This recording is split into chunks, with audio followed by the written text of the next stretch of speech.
Hello, welcome to Ultimate Talk here on Setanta Sports. Plenty to look forward to in the next 30 minutes as we run through the stories and fighters making the headlines in the UFC. Anderson Silva didn't impress many last time out, and he's been thrown back into the octagon. We'll talk to none other than Dana White about that. We'll also ask him about Chuck Liddell defeat to Shogun. So what next for the Iceman?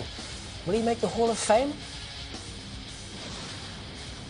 Royce Gracie was in the studio last week, but find out how he might be the key to your chances of winning a copy of the UFC game Undisputed. And in the studio this week, we're joined by Ben Blackmore from Setanta.com and by Steve Beale from FHM Magazine.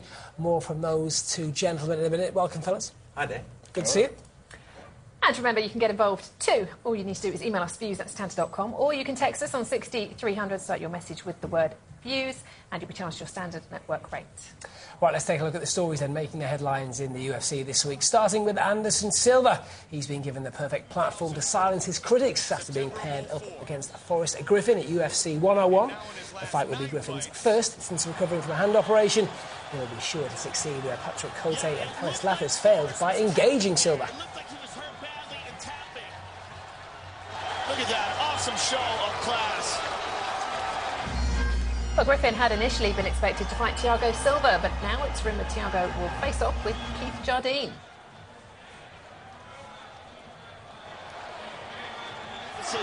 Heading that card, though, is the lightweight title defence of BJ Penn against Kenny Florian. Philadelphia plays host to Penn's first title defence in over a year, but will he have recovered from the beating dished out by Georges St-Pierre? Ahead of that announcement, Sean Sherk has spoken of his frustration at Penn's lack of activity in the 155-pound division. Penn just defending the belt once since January 2008. So, guys, Anderson Silva up against Forrest Griffin. Big complaints about Anderson Silva doing just enough, not really putting on a show. Is this the fight where we will see him actually prove what he's got? Guaranteed we'll see Anderson Silva have to fight against Forrest Griffin. There's absolutely no doubts about that. I've got sympathy for Anderson Silva. That MMA is not solely about knocking your guy out. You know, MMA is about the pure skill that you see with the likes of Anderson Silva, Lyoto Machida. You know, he's taken a lot of critics, but at the end of the day, he came out of that fight without a scratch on him, dominated for 25 minutes. I mean, you can't ask him to do too much more. Yeah, I mean, you can't blame him for backing away from a jiu-jitsu master like Thales Leites. And, you know, he's... you know, Forrest is a big lad. You know, he's a big light heavyweight. You know, so size counts for an awful lot, as we saw with BJ and GSP. So you know, I think Anderson could be in for a bit of a shock, though. Yeah, but again, I can't blame him for the last. I mean, maybe like I said, I can't blame him for that at all. Would you like to though see him engage more, give the fans an exciting fight as opposed to winning a fight? Oh, absolutely. It used to be like watching a manga cartoon, didn't it? Watching Anderson Silva. I think that's what people are disappointed about. I mean, with the title, with defending your title, I suppose you can't choose all the matchups perfectly. Yeah, let's be honest. So maybe that's part of it. What about Thiago Silva versus Jardine? Is that a fight you're looking forward to seeing? Yeah, but, you know, I'm much more excited about Griffin Silva. You know, if you'd thrown us Griffin against Thiago Silva, then I wouldn't have been so excited. Yeah, I mean, Thiago Silva, I think when we were talking about his fight with Machida...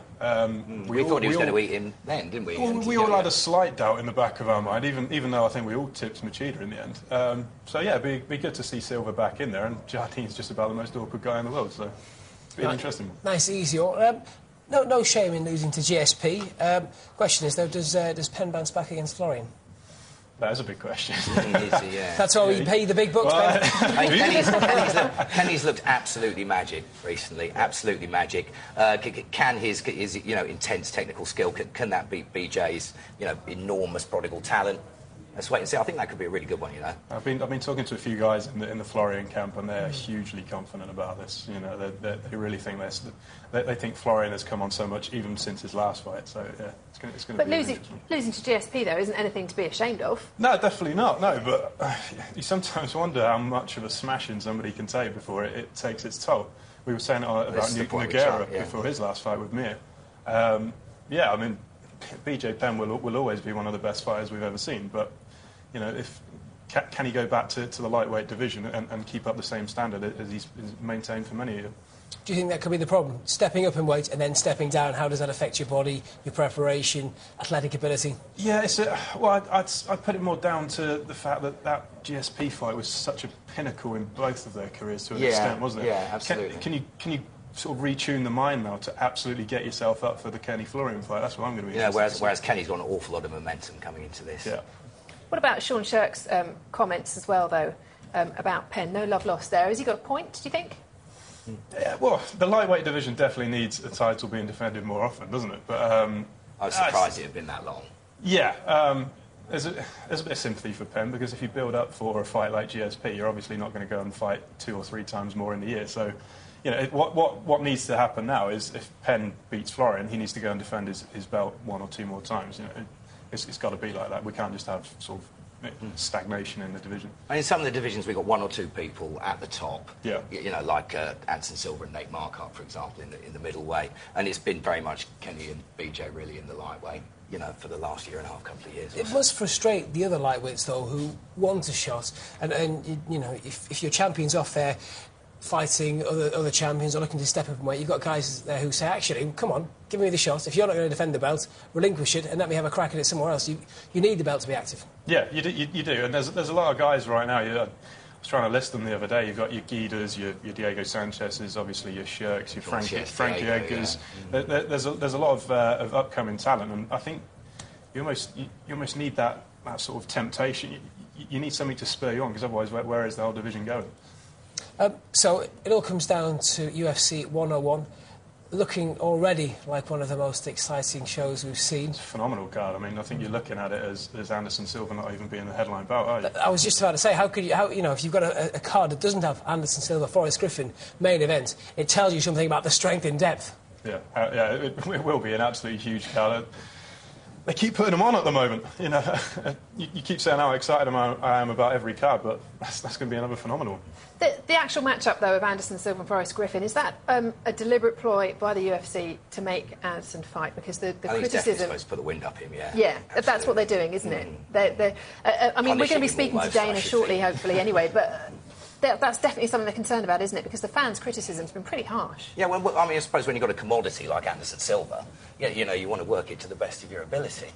Yeah, and that means putting him in against someone who he's going to have a proper challenge and he's really going to have to raise his game against. What I love about it, actually, is if Silva ends up beating Griffin, then for the first time you can definitely say he's a genuine...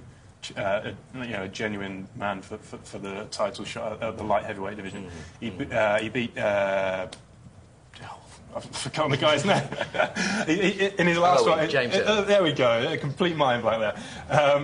He beat him in his last fight, but after that, you could not say, well, he deserves a title shot now. If he beats Griffin, then he's an absolute genuine in for the belt. Fair point. Speaking of the genuine article, let's talk about Paul Taylor. He's preparing for a fight against Peter Sabota at UFC 99. Yes, Ben caught up with him a couple of weeks ago and got a lighter side to the British welterweight. Football or cricket? Football if I have to. Favourite sandwich? Well, egg mayonnaise. Britney or Christina? Christina, because she's dirty. Cinema or DVD? Cinema. The one fighter you would be on the new Undisputed game? What, me? Pizza or pasta? Pizza. Beer or lager? Lager. Boxing or WWE? Oh dear, it's a toughie. Boxing. Sea or swimming pool for a holiday? Sea. Custard cream or bourbon? Custard cream? I recognise those 10 questions, Ben. I seem to recognise those from somewhere. The questions we put to Michael Bisping along those lines. Anyway, we had the biscuit question as the competition question. Yeah, it's a favourite chat line of mine, yeah. Is it? Yeah. Custard creams or bourbon? Does it work very often? No. No. And how did you get Paul's number? Yeah, absolutely, yeah. Me and I'm next week. I interviewed Paul myself the other day, and I think what we really wanted to do at the moment is adapt his game like Clay Guida, that other fight of the night favourite, did for his fight against Nate Diaz. You know, hopefully we'll see Paul, you know, not just being a really exciting fighter, but winning a few fights as well, because he's had a few close shaves, there's a few fights that he should have won. All right, brilliant. Well, listen, coming up, we'll tell you how you can win a PlayStation 3 and an Xbox 360. First copies of the new UFC game Undisputed, which I know Ben's played and enjoyed. Yes, after the break, we'll also hope to speak to the UFC President Dana White about Anderson Silva and all others. Don't go away.